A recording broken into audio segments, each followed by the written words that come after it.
Okay, guys, here we go. Kinesiology 230. This is chapter 5. Still talking about responses and adaptations to resistance training. We're in presentation number 6, which takes us into chronic adaptations. Notice we've changed from acute to now chronic. And we're starting off with neurological and muscular adaptations. So in the book, we've now moved on to page 75. You can see we're making our way down the list here slowly but surely.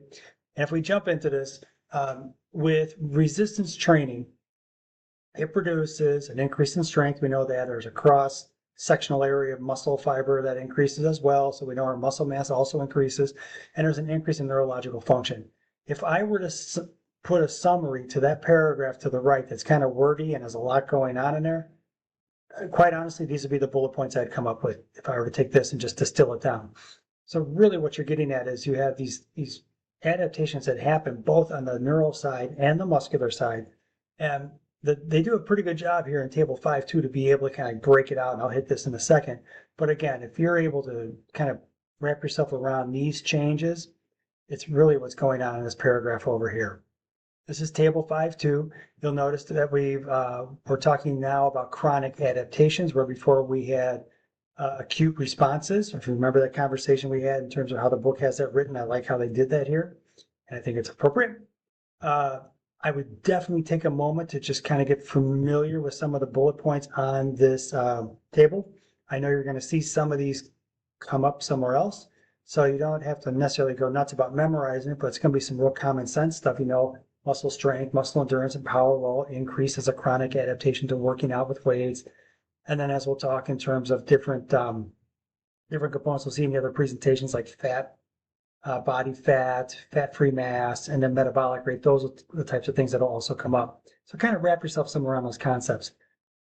So within this section, it's subdivided into these 9 different content areas, from neurological, muscle tissue, all the way down to body composition changes. And I've tried to bundle these up and only have like a slide or 2 for each one to really kind of keep it simple and tight for you guys. I didn't want to overwhelm you with like death by PowerPoint. So hopefully this will help in keeping us organized. But I would definitely take some time to review the material in the chapter. As awesome as my presentations are, you definitely want to go back and review some of the material in the chapters just to kind of revisit this and make sure you have it kind of burned in your memory, so when you take the test, you know what's going on. So on the neurological side, we already talked about how in the early stages, strength gains are attributed to neural factors. We apply a stressor to the body responds, and what happens is the body just becomes better coordinated. It's firing the right motor units. It's doing so in a coordinated manner that allows people to be able to push more weight around. And what you also see is people get better at performing the exercises because they now have some content to work with. They have a little bit of content bias, if you will, because they perform a workout, they do 10 reps, they perform another workout, they do 10 reps, and they do another workout, they do 10 reps. They now have 30 repetitions with which they can compare and contrast what is a proper movement pattern or not movement pattern or not proper movement pattern, and they get better at refining their movement through their own self-exploration, but also from you as a coach or trainer kind of guiding them to doing the right movement pattern. So they get better because they're more familiar and they have a larger body of work on which to draw from.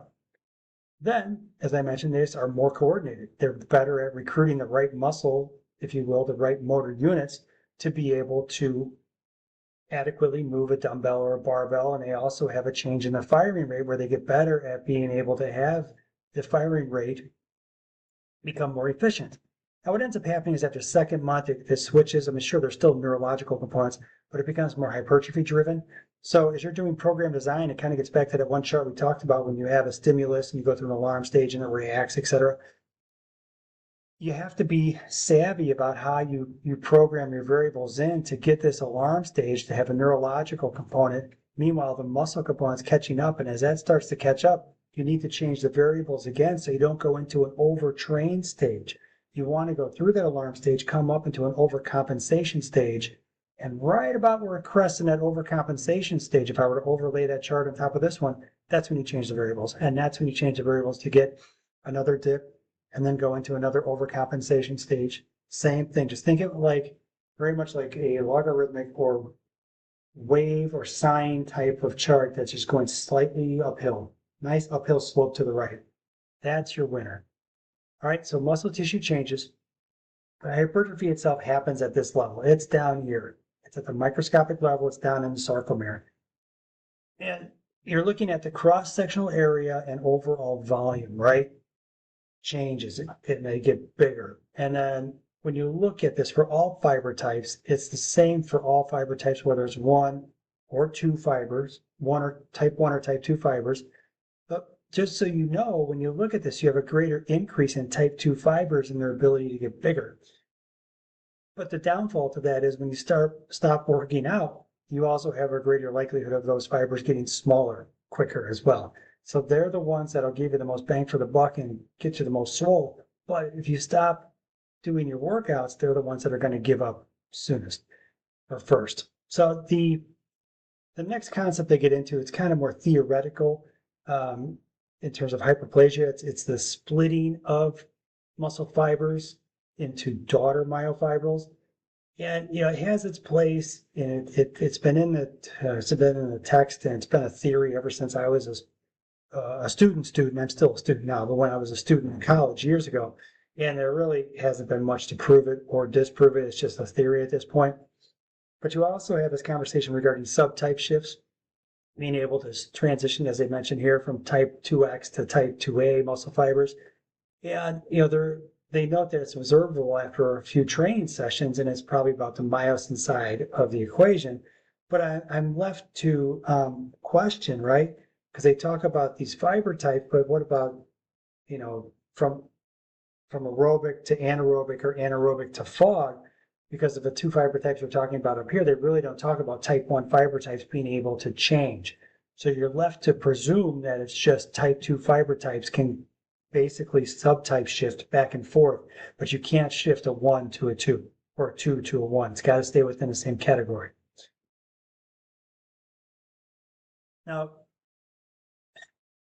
with training, we're talking about the hypertrophy, right? The quantity of the muscle, and it's partially the idea that you're going to have the muscle itself get bigger, but you also have a change in the quality of the contractile proteins that are within the fibers itself. Now, they're making the conversation here about being able to go from slow twitch to fast twitch fibers or vice versa, but it really hasn't presented itself, as I mentioned. They talk in terms of some researchers have posited, or meaning they have put out there that years of resistance training may eventually promote the transition of some type 1 fiber to type 2 fibers.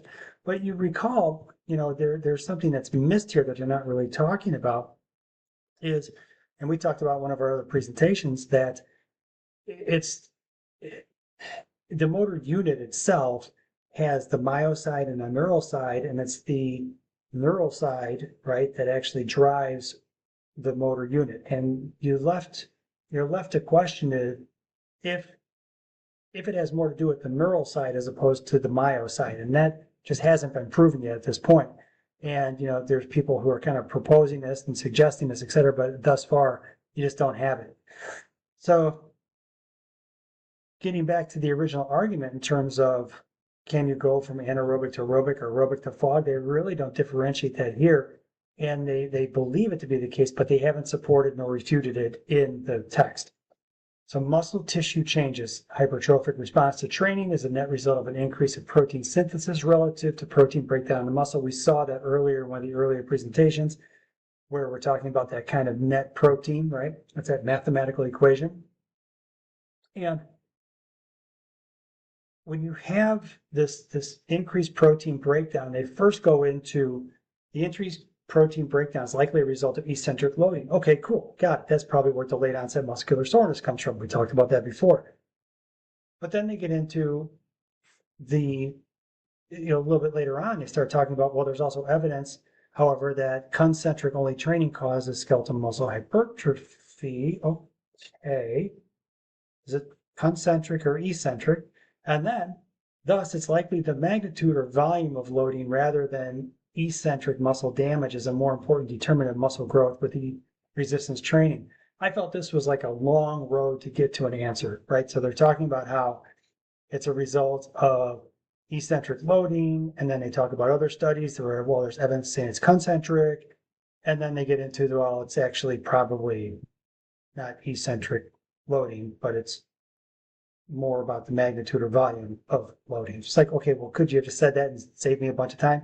So, sometimes with these books, when they start talking about research, you have to be able to parse out what they're talking about. And when an author will take different studies, sometimes they'll take these different studies to kind of compare and contrast them and pose different positions. And you just have to read through it and kind of parse out what it is they're actually saying. But the end result is they're postulating that it's likely the magnitude of volume of loading. It's not so much the eccentric loading. Although many people will contend it's the eccentric loading, it's the cross bridge attachments that you have. So with that, guys, I'm signing off and moving on to the next presentation.